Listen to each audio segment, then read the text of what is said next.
The first time Emma heard her father's voice calling from the woods, she nearly ran barefoot into the trees without thinking. It was sharp, urgent, the kind of voice that drills straight into your bones, the kind of voice that made you move before your brain had time to catch up. "Emma, please, hurry." Her heart leapt into her throat. He sounded terrified, like the night their barn caught fire when she was a child. The same pitch, the same ragged panic. She froze with her hand on the back door handle, staring into the dark line of pine trees at the edge of their property. Her father was asleep upstairs. She had checked on him not 10 minutes before. For a moment, Emma tried to convince herself it was just her imagination. The night was restless, wind rushing through the cornfield, the rattling creak of the old windmill, crickets swelling like static. All of that noise, all of that movement, maybe it just tricked her. But then it came again, louder, desperate, cracking on her name. "Emma! Please, don't leave me out here." Her stomach turned. She pushed the door open an inch, letting the cool night air spill across her face. It smelled of damp soil and something faintly metallic, like rust. Her ears strained, and there it was again, the unmistakable rasp of her father's voice carried between the trees. She slammed the door shut, bolted it, and ran upstairs. Her father's door groaned as she shoved it open. There he was, sprawled in bed, mouth slightly open, chest rising and falling in slow, steady rhythm. His snores came in shallow bursts, and for a moment she stood there, convinced she must be losing her mind. She leaned in closer, and in the rhythm of his shallow breathing she could swear she heard it again, not from his lips, but layered over his breath, echoing outside, further into the trees. "Emma, please." Her throat tightened. She whispered, "Dad?" But he didn't stir. He didn't even twitch. The next morning she told herself it had been nothing more than a dream stitched out of exhaustion. She hadn't been sleeping well, not for months. Work bled into night, chores stretched until dawn, and sometimes she would find herself staring at the clock with no memory of the last hour. Stress does strange things, she thought. Exhaustion even stranger. She didn't tell her father. What was there to tell? That his voice had wandered outside into the woods while he slept? No, it would only worry him. But the second night proved it wasn't a dream. It was almost midnight when she heard it again. This time the voice wasn't her father's. It was her mother's. The sound floated through her open window, soft and syrupy sweet, curling into her ears like honey poured over glass. "Emma, sweet girl, come here." Emma's heart nearly stopped. Her mother had been dead for 15 years. She sat up, every muscle tight, every nerve screaming. For a long time she just sat there, listening. The house was silent except for the cicadas outside. Then the voice again, closer this time, warm, familiar, and wrong. "Emma, I've missed you." She pressed her hands against her ears and squeezed her eyes shut. Tears burned her eyes, not from sadness but from sheer terror, because she remembered her mother's voice perfectly, every cadence, every gentle drop in pitch. This was the same. Too perfect. And yet beneath it was something else, like another voice folded beneath her mother's, straining against it, almost breaking through. Emma forced herself to look out the window. At first, all she saw was the cornfield swaying under the moonlight. Then, just at the edge of the woods, she saw movement. A figure standing between the trees, still as a statue, head tilted back toward her window. She couldn't see a face. Couldn't see much at all, just the outline of a body darker than the shadows around it. But when the figure lifted its hand and beckoned her, the voice came again, syrupy, aching, "Sweet girl, come here." Her mother's voice. But her mother was dead. Emma didn't sleep the rest of that night. She stayed curled up on the far side of her bed, knees tucked under her chin, staring at the window until the sun bled across the fields. The figure had not moved. It stood in the same place at the edge of the trees until the first light touched it, and then it simply wasn't there anymore. She hadn't seen it walk away. It was as if daylight erased it. By morning she convinced herself it had been another hallucination, some trick of half-sleep. But the unease didn't leave her. All day she drifted through her chores like a ghost herself, checking over her shoulder every time the wind carried a voice-like sound. She avoided her father's gaze at breakfast, afraid that if she looked at him too long she might hear her name spilling from his lips even while he ate. That evening, Emma nailed her bedroom window shut. She drew the curtains closed and pushed her dresser against the glass for good measure. But when midnight came, The voice didn't call from outside anymore. It came from the hallway. She woke to the floorboards groaning. A whisper curled through the crack under her door, a breathy, urgent voice. "Emma, open up. It's me." It was her father's voice again, only softer now, like he was pressing his mouth right against the wood. She sat up in bed, pulse thundering in her ears. "Dad?" she whispered. The voice didn't pause. "Please, Emma, I need you to open the door. I'm hurt. Please, sweet girl." Her body trembled. She slid quietly off the bed and padded to the door, pressing her ear against the wood. For a moment she thought she could hear not just words but wetness, like saliva smearing against the grain, lips sliding along the surface. Her hand hovered over the knob, and then she heard something that froze her in place. Her father snoring, not in the hall. Behind her, through the thin wall that separated their rooms, steady and rhythmic. Her eyes widened. She turned, staring at the wall, listening to the snores rattle through the plaster. She knew that sound. She knew it wasn't coming from the hallway. Yet at the door, the voice pressed on, more desperate, almost shaking with frustration now. "Emma, don't ignore me. You have to open the door." The voice cracked like dry wood splitting. She stumbled backward from the door, shaking her head, whispering, "No, no, no." And then the voice went silent. She thought it was over. She let her body relax against the wall, listening for her father's steady snores, grounding herself in that normal, familiar sound.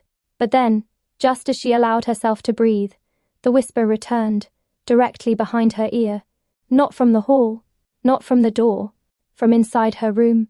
"Why don't you trust me, Emma?" Her scream caught in her throat. She spun toward the corner of the room, but there was nothing there, only shadows stacked upon shadows. Her lamp sputtered, the bulb whining as though the air had grown too thick to breathe. She scrambled to her bed and grabbed the small iron crucifix her mother had left behind, clutching it to her chest, muttering half-remembered prayers under her breath. The whispering stopped. The room went still. But as she sat there in the dark, trembling, Emma realized something far worse. The whisper hadn't been imitating her father's voice anymore. It had been hers.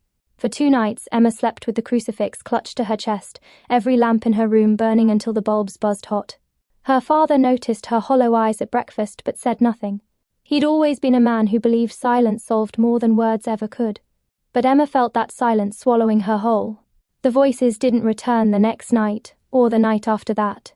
By the 3rd evening, exhaustion dragged her down into a shallow sleep. The dreams were strange, sticky things, full of half-heard voices and faces with no mouths. When she woke, her throat was raw, as if she'd been screaming. On the 4th night, she woke to the sound of scratching. At first it was faint, like nails on fabric. Her mind tried to place it, the rustle of mice in the walls, maybe the branches against the siding. But as she strained to listen, the sound sharpened, grew deliberate, nails dragging slow, hungry lines against her bedroom door. She sat up in bed, staring at the door with wide eyes. The sound paused. Then came a voice, low and steady. "Emma, I'm so cold. Let me in." Her stomach turned to ice. It was her own voice. She leapt from the bed and backed into the farthest corner of the room, clutching the crucifix like a weapon. Her breath came shallow, ragged.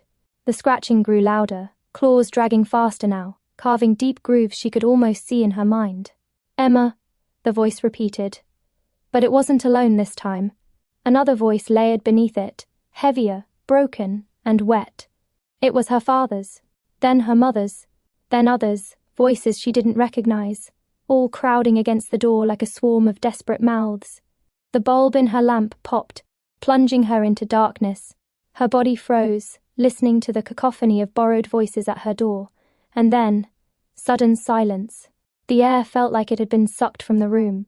She dared not move. A whisper bloomed inches from her face. "Found you." Emma shrieked and hurled the crucifix into the shadows. The metal clanged against the wall and dropped uselessly to the floor. Her body bolted before her mind caught up, racing to the window, shoving the dresser aside with a strength she didn't know she had. Glass shattered as she threw it open, and the night air spilled in sharp and cold. She climbed halfway out before she froze. Something was standing at the tree line, not a shadow, not a trick. A figure, tall and crooked, with limbs too long, its head tilted unnaturally to one side as if listening. The moonlight bent strangely around it, like it refused to let her see it fully. And yet, when it lifted its face toward her, she knew with perfect certainty that it was smiling. And then, in her mother's voice, it called again, "Sweet girl." She pulled herself back inside, slamming the window shut so hard the glass rattled in its frame. When she turned back toward her room, the door was open, wide open. She hadn't touched it. Her father snored peacefully in the next room. Emma knew then that it hadn't just borrowed their voices. It had learned how to move inside the house, and it was getting closer. Emma didn't tell her father. How could she? How do you explain that something is wearing his voice like a mask, parading it through the walls at night, dripping it like poison into your ears? He would dismiss her as overtired, as seeing things. And maybe she could have accepted that, if not for the grooves carved into her bedroom door. In the daylight, they were impossible to ignore, 4 deep lines gouged into the wood, raw and fresh, as if dragged there by something with claws far stronger than human nails. She traced them with her finger once, and the splinters bit her skin. That was all the proof she needed.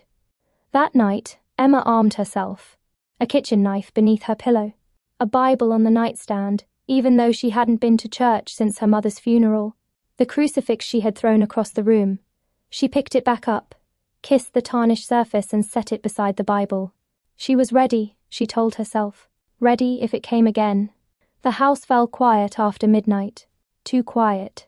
No insects outside, no creak of the windmill, not even the sound of her father snoring.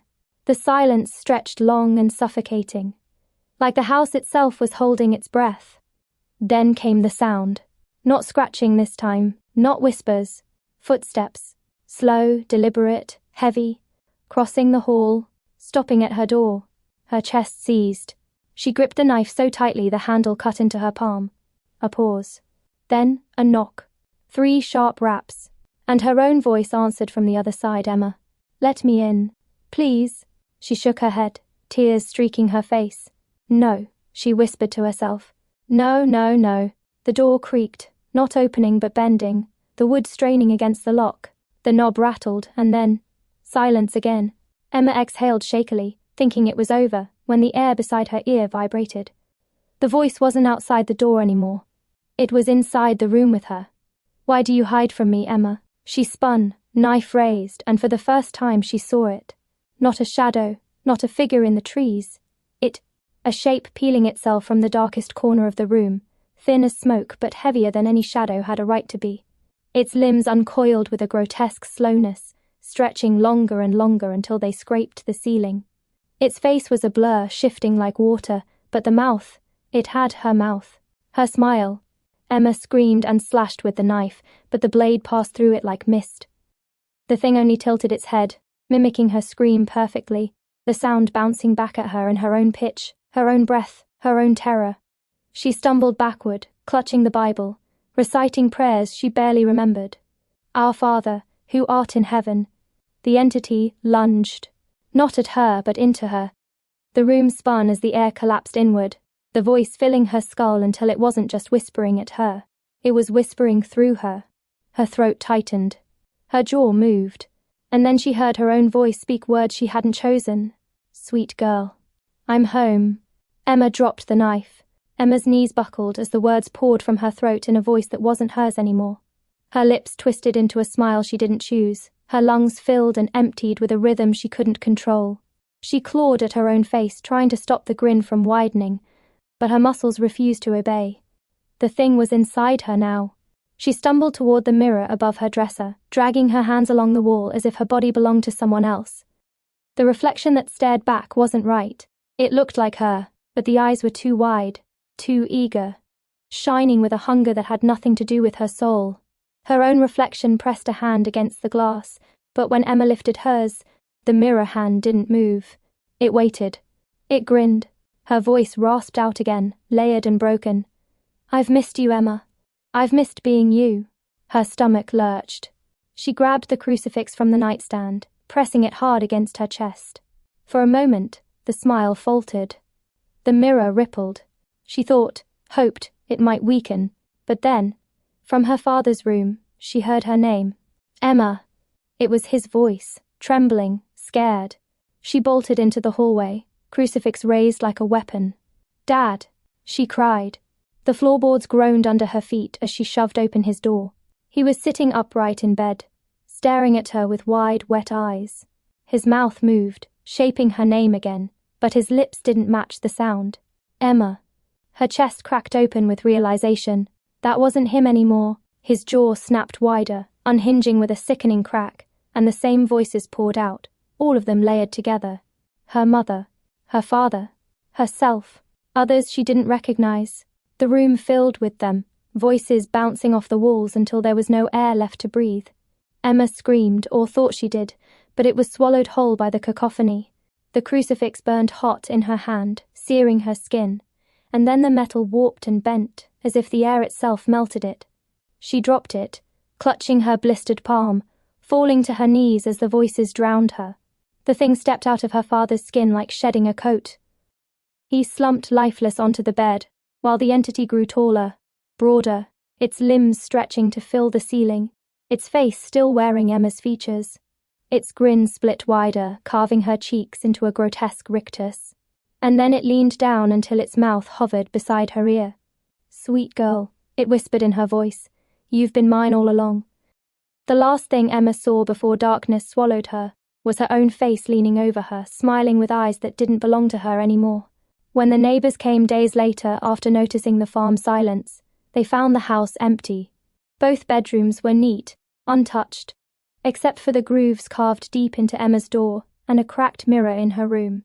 But at night, the neighbors say, if you walk past the tree line, you'll hear Emma calling, sometimes in her father's voice, sometimes her mother's, sometimes both at once, always begging, always sweet, always too perfect. And if you follow the sound, if you let it lead you into the woods, you'll find someone waiting, someone who looks just like Emma. And she'll smile with your voice,